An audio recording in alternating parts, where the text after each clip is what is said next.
అమ్మా అంజలి, ఆ రత్నప్రభ గారింటికి కోడలిగా కాదు పని మనిషిని కూడా కానివ్వనని నన్ను బెదిరిస్తోంది నాన్న.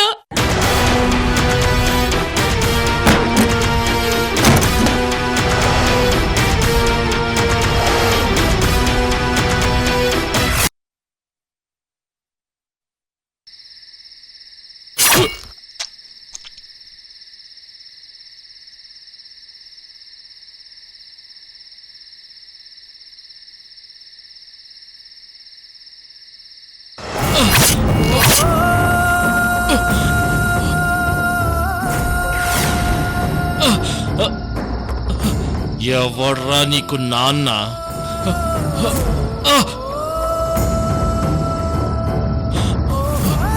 ఈ అడవిలో రక్త సంబంధాలు లేవు, భార్యాభర్తలు లేరు, స్నేహితులు లేరు. ఒకరినొకరు కొట్టుకొని చేస్తారు.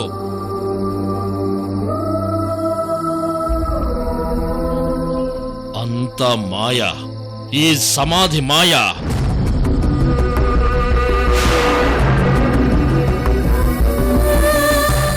ఈ సమాధిలో ఉన్న నిధి కోసం వచ్చి నన్ను నాన్న అని పిలిచి మోసం చేస్తావా? నాకు తెలుసు, అవి నీ మాటలు కాదు. ఆ సమాధిలో మాయ నిన్ను అలా మాట్లాడిస్తోంది.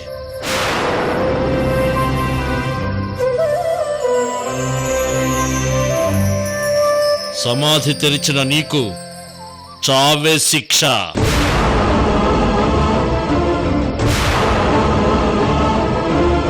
చావు.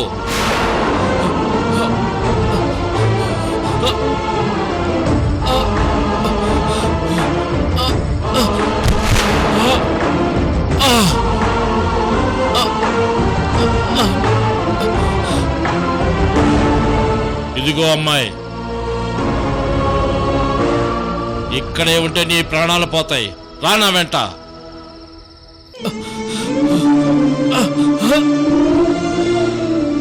సార్, మనోజ్ గారు చెప్పింది. నోరు మూసుకొని వస్తావా రావా? ఈ సమాధి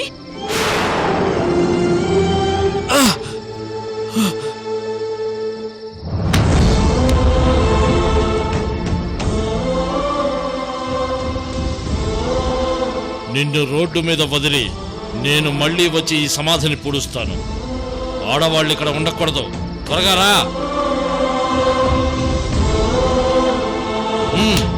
రా.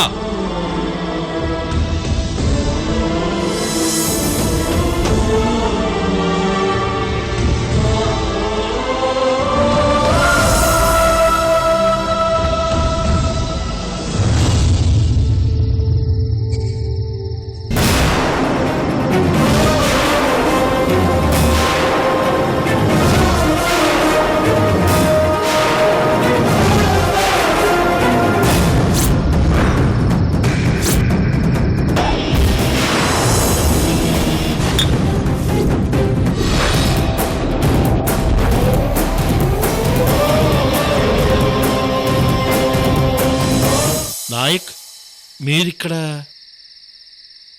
నాయక్ గారు, నాయక్ గారు, నాయక్ గారు, నాయక్ గారు. మేమంతా కలిసి అడవిలోకి వచ్చామండి. నాయక్ గారు, నాయక్ గారు, నాయక్ గారు.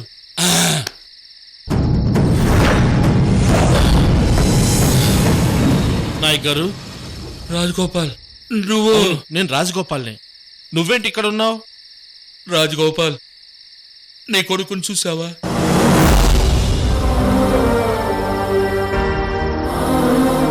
నా కొడుకా? అవును, పట్టాభి యుఎస్కి తీసుకెళ్లి పెంచి పెద్ద చేసిన సైకాట్రిస్ట్ మనోజు నీ కొడుకే. రాజగోపాల్, నీ కొడుకే.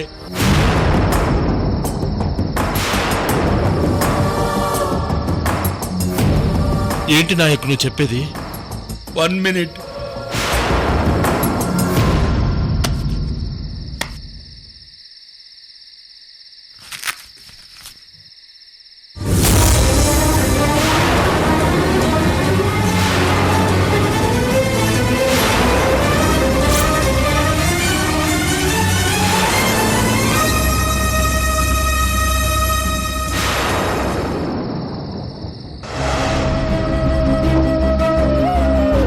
ఏంటి నాయక్, నువ్వు చెప్పేది నిజమా?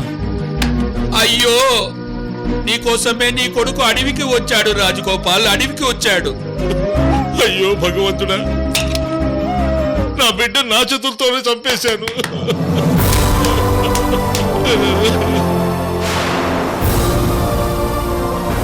నా చేతులతోనే చంపేశాను.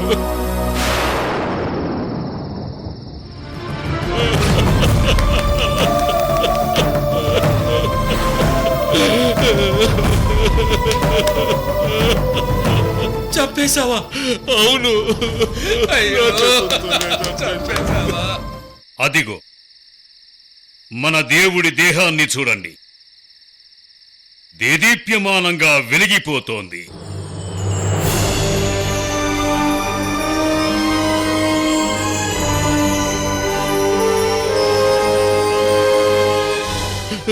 నా కొడుకుని కాపాడుకుంటాను, నేనే కాపాడుకుంటాను.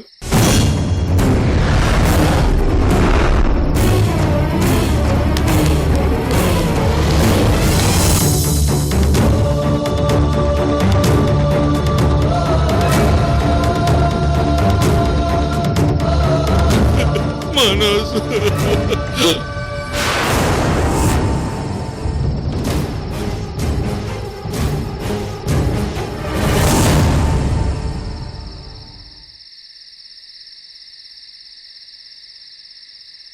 నాన్న మనోజ్,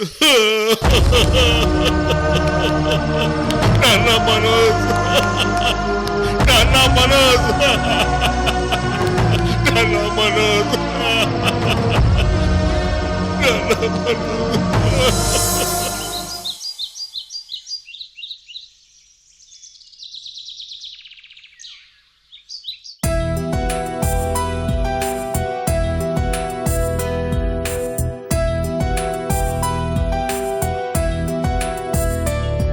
సారీ డాడ్, కొంచెం లేట్ అయింది.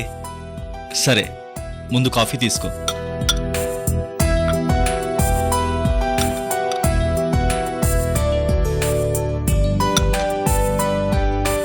సో నీ ఫోను ప్రేమ చివరికి ఇలా సుఖాంతమైందన్నమాట. డాడ్, నా ప్రేమ కథ మామ్కి తెలిస్తే ఎంత సీరియస్ అవుతుందో అని భయపడ్డాను. కానీ వదిన సపోర్ట్ వల్ల బ్రతికిపోయాను. ఓహో, నీ ప్రేమ కథకు మీ వదిన సపోర్టా? అవును డాడ్. రత్న, ఈ విషయం నాకు చెప్పలేదు. ఇటు కృష్ణవేణి, అటు వాళ్ళ మావయ్య గారు ఇద్దరి సపోర్ట్ వల్ల వీడి ప్రేమకు శుభం కార్డు పడింది సృజన్. సో అమ్మాయి ప్రేమ విషయంలో క్లియర్గా ఉన్నావు కదా? యా. సరే, అంజలి ఇప్పుడు ఎక్కడుంది? హాస్పిటల్లో ఉంది డాడ్. అంటే లక్ష్మీనారాయణ గారి ఫ్యామిలీతో కలిసే ఉంటుంది కదా? అవును డాడ్, వాళ్ళింట్లోనే ఉంటుంది. సరే, ఇప్పుడేం చేద్దాం రత్న? ముందు హాస్పిటల్కి వెళ్లి అలివేణిని చూసి లక్ష్మీనారాయణ గారిని పరామర్శించాలి. ఆయన ఈ పరిస్థితుల్లో ఏం మాట్లాడతారో తెలియదు కదా. సరే రత్న, ముందు హాస్పిటల్కి వెళ్ళి వచ్చాక ఆ తర్వాత మంచి రోజు చూసి లక్ష్మీనారాయణ గారితో అన్ని విషయాలు మాట్లాడదాం. అలాగే సృజన్.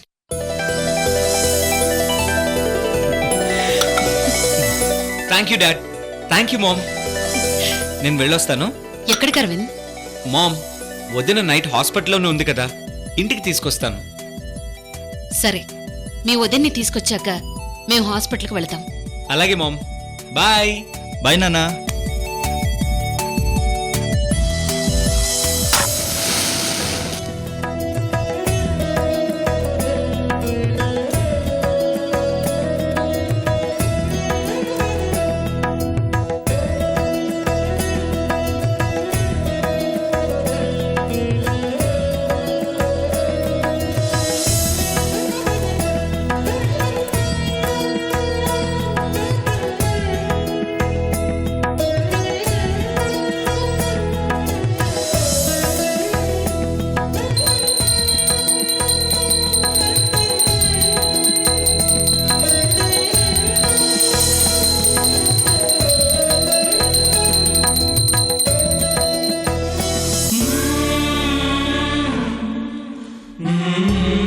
ఇప్పుడు ఎలా ఉందమ్మా?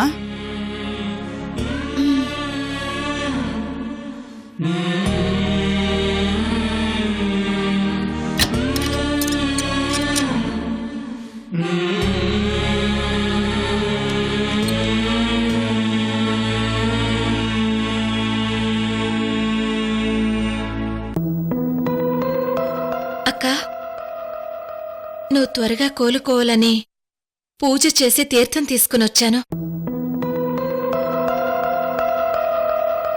దేవుడి దయవల్ల నువ్వు త్వరగా కోలుకుంటావక్కా.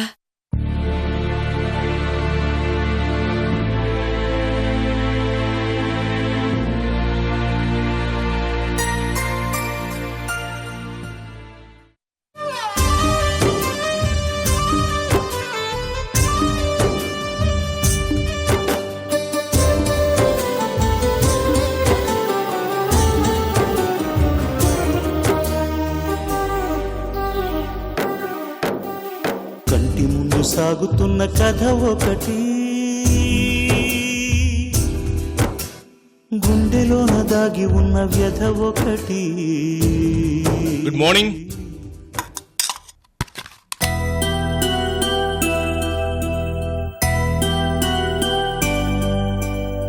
అలివేణి, how do you feel now?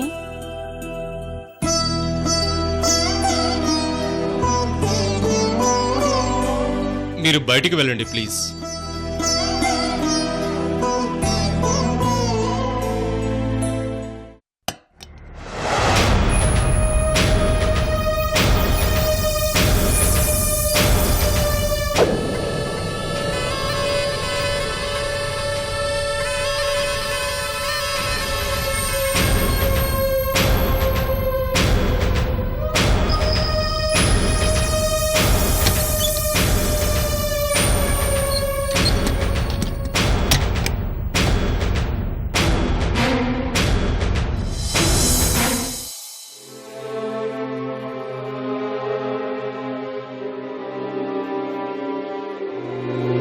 ఏమయ్యా, చంద్రకళ, వీరభద్రం, అమ్మ అందరం ఇంటికి వెళ్తున్నాం.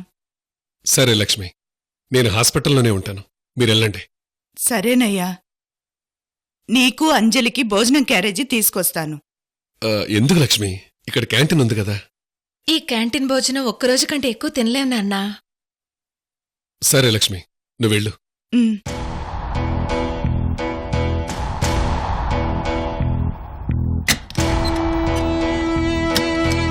ఎక్స్క్యూజ్ మీ, లక్ష్మీనారాయణ గారు, మిమ్మల్ని డాక్టర్ గారు పిలుస్తున్నారు. వస్తున్నానమ్మా.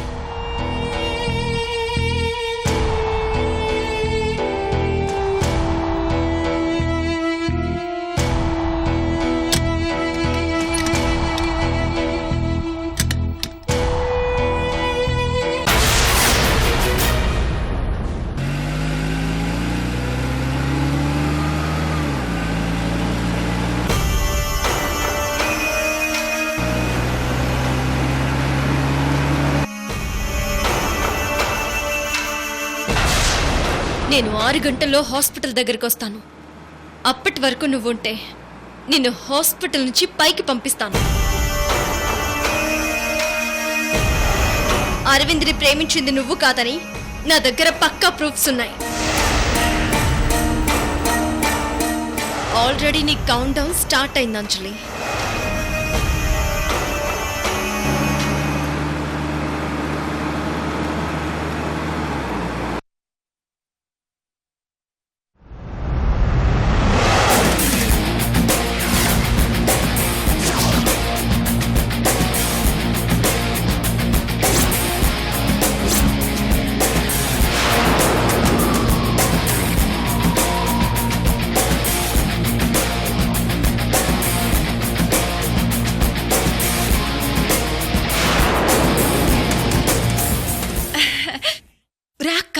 అలివేణక్క స్పృహలోకి వచ్చింది తెలుసా? రా రాక్క, నువ్వింకా హాస్పిటల్లోనే ఉన్నావా? అక్క, నువ్వెవరో, నీ బ్యాక్గ్రౌండ్ ఏంటో తెలియదు గాని నీకు గుండె ధైర్యం చాలా ఎక్కువగానే ఉంది అంజలి. నాకు అర్థం కావడం లేదక్క. రాత్రి ఫోన్లో తెల్లవారే వరకు ఉండి ప్రాణాలు పోగొట్టుకోవద్దని చాలా క్లియర్గా చెప్పానే. ఇంకా అర్థం కాలేదా? అక్క, అంటే రాత్రి కాల్ చేసి నన్ను బెదిరించింది నువ్వా? నటించక అంజలి. రాత్రి నేనే నీకు కాల్ చేశానని నీకు అర్థమైంది. అయ్యో అక్క, నువ్వేదో మనసులో పెట్టుకుని నన్ను టార్గెట్ చేస్తున్నావు. అరవింద్ని ప్రేమించిన అంజలిని నేనేనక్క. నీకెలా చెప్పాలో నాకు అర్థం కావట్లేదు. అంజలి,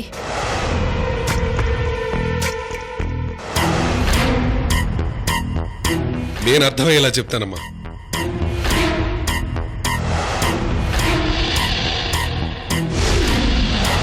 తెల్లవారేలోపు హాస్పిటల్ నుంచి నేను పారిపోకపోతే చంపేస్తానంటుంది నాన్న.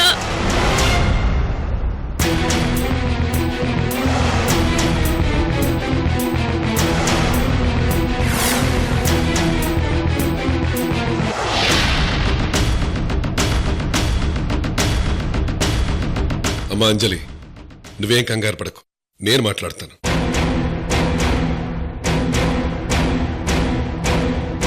ఏమ్మా, రత్నప్రభ గారి పెద్ద కోడలా?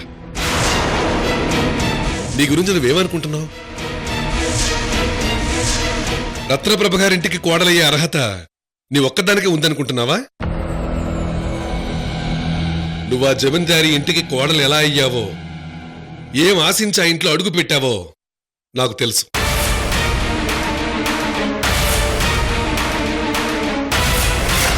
రాత్రి అంజలికి ఫోన్ చేసి చంపేస్తానని వార్నింగ్ ఇచ్చావంట.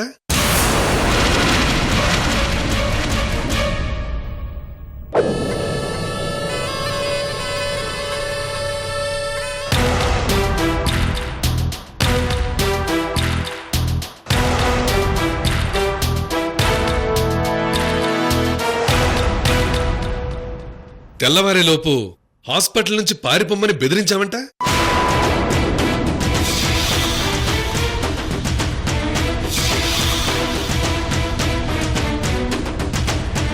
మావయ్య, అసలు నిజం మీకు తెలియదు. నిజం నీతో చెప్పించుకునేంత దుస్థితిలో నేను లేను. రాత్రి నువ్వు అంజలికి ఫోన్ చేసి బెదిరిస్తూ మాట్లాడవా లేదా? అంజలిని అరవింద్తో మీ ఇంటికి పంపించినప్పుడే నువ్వు గొడవ చేస్తావని నేను ఊహించాను. అదే నిజమైంది. అంజలి అనాథ కాదు, ఈ లక్ష్మీనారాయణ రెండో కూతురు.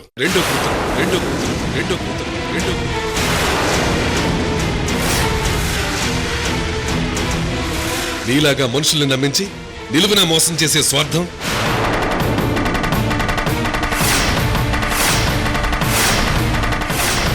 డబ్బు కోసం బంధాల్ని బలిపెట్టే కసాయితనం,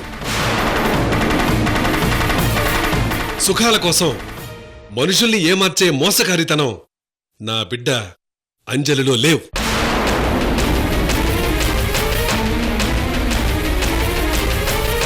అది కాదు మామయ్య. నువ్వు నన్ను అలా పిలవకు.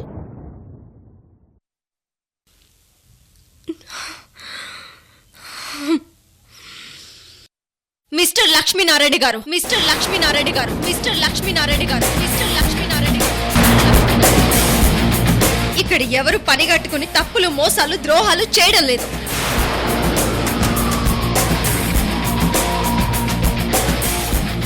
బంధాల గురించి, ప్రేమలు, ఆప్యాయతల గురించి మాకు తెలుసు.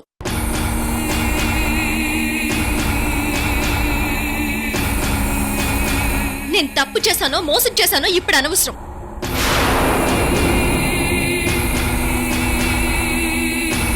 నేను మీతో గొడవ పెట్టుకోవడానికి రాలేదు లక్ష్మీనారాయణ గారు.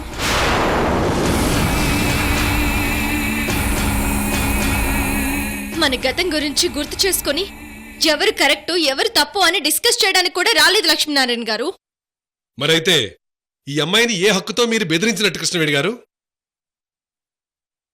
ఈ అంజలిని నా మరిది లవ్ చేశాడు కాబట్టి.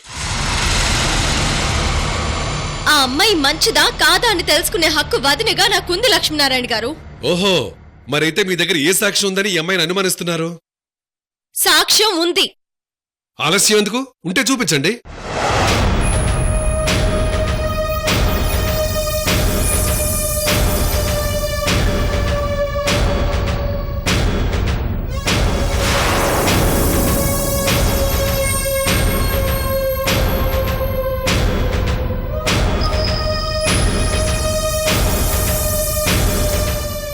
అంకుల్, నేను చెప్పినట్టుగానే మీరు చెప్పాలి.